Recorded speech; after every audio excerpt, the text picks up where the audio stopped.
Ensuite, on en est où au niveau du coup de gueule là? Les anti-vaccins, on en parle? Non. Et là... En fait, si.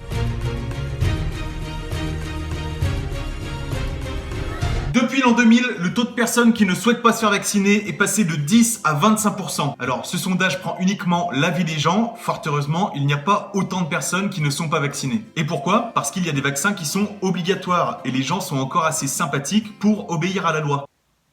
La plupart du temps. Il existe pour le moment 3 vaccins obligatoires, c'est ce qu'on appelle le DTP. Mais le gouvernement a décidé d'ajouter 8 vaccins à cette liste, des vaccins qui étaient jusque-là simplement recommandés. Mais qu'on soit clair, qu'ils soient obligatoires ou recommandés, les vaccins sont tous autant efficaces les uns que les autres. Et là vous allez me dire, mais dans ce cas, pourquoi il y en a qui sont obligatoires et pourquoi il y en a d'autres qui sont simplement recommandés? Déjà à cause d'un facteur historique. La diphtérie, le tétanos et la poliomyélite ont été un fléau super important dans le passé. Par exemple, en 1943, la diphtérie a fait 50 000 morts. C'est pourquoi l'État a jugé bon de rendre le vaccin obligatoire pour toute la population. Et je pense qu'on peut le comprendre. Deuxième raison, parce que la science a prouvé leur efficacité. C'est d'ailleurs ce qui a permis l'éradication complète de la diphtérie en France. Après, si vous préférez vous soigner en mangeant des pâquerettes et en léchant des troncs d'arbres, c'est comme vous voulez, hein, c'est vous qui voyez.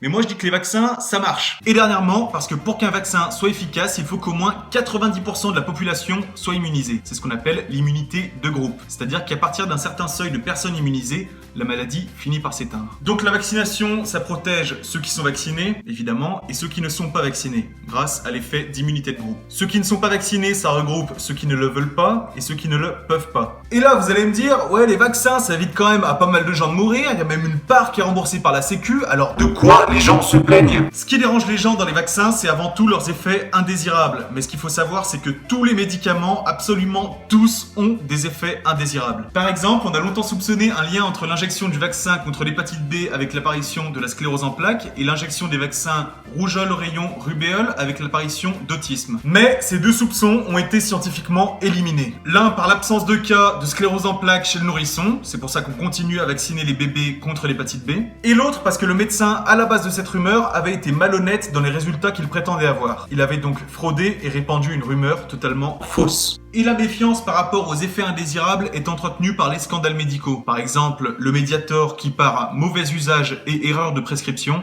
a fait plus de 500 morts. Et là vous allez me dire, mais moi si je veux trouver les effets indésirables des médicaments que je prends, comment je fais, Douzerie? Eh bien c'est très simple, il existe des applications comme 360 Medix qui répertorient toutes les informations sur un médicament. Par exemple, pour rester dans le thème des vaccins, on va prendre l'Influvac qui est le vaccin contre la grippe. Ensuite on va dans effets indésirables et là on apprend que ce vaccin peut être responsable de maux de tête, de sueur, de fièvre, de malaise, de frissons, de fatigue. Rien de très important finalement, tous les médicaments ont des effets indésirables mais aucun n'est à négliger. C'est pour ça que tous les médicaments ne sont pas en vente libre parce que ce ne sont pas des bonbons. Donc, ce qui inquiète aussi les gens qui ne veulent pas les vaccins, ce sont les substances qui sont contenues dans les vaccins. Comme si les médecins voulaient empoisonner leurs patients. Ah mais attends, mais c'est pour ça qu'ils font autant d'études les gars. En fait, ils apprennent à empoisonner les gens sans laisser de traces.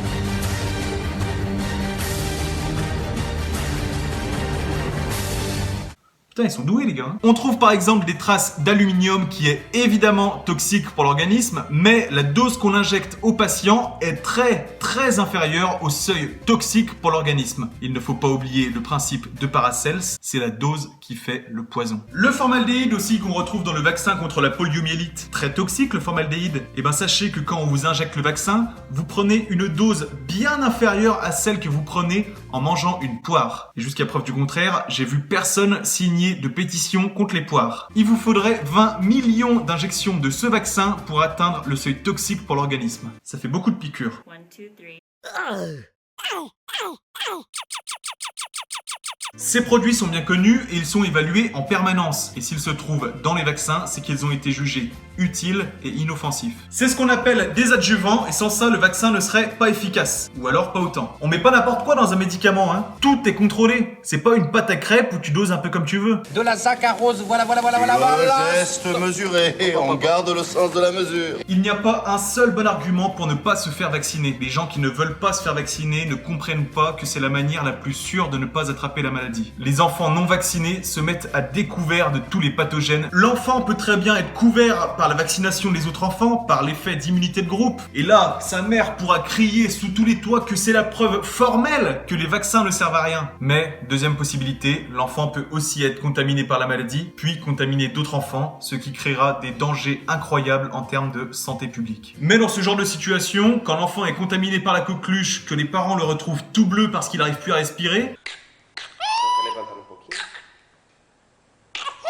là, ils changent d'avis. Là, ils ont bien envie de le faire vacciner, du coup. Hein, parce que jusqu'à preuve du contraire, les trachéotomies, c'est pas ce qu'il y a de plus agréable à vivre. Le pire, c'est que sans vaccination, les enfants ne pourront pas accéder ni aux crèches, ni aux écoles, pour assurer la sécurité de tous les autres enfants qui ne peuvent pas, ou pas encore, être vaccinés. C'est ce qu'on appelle des règles de communauté. Et pour vivre en communauté, il faut savoir s'adapter aux règles.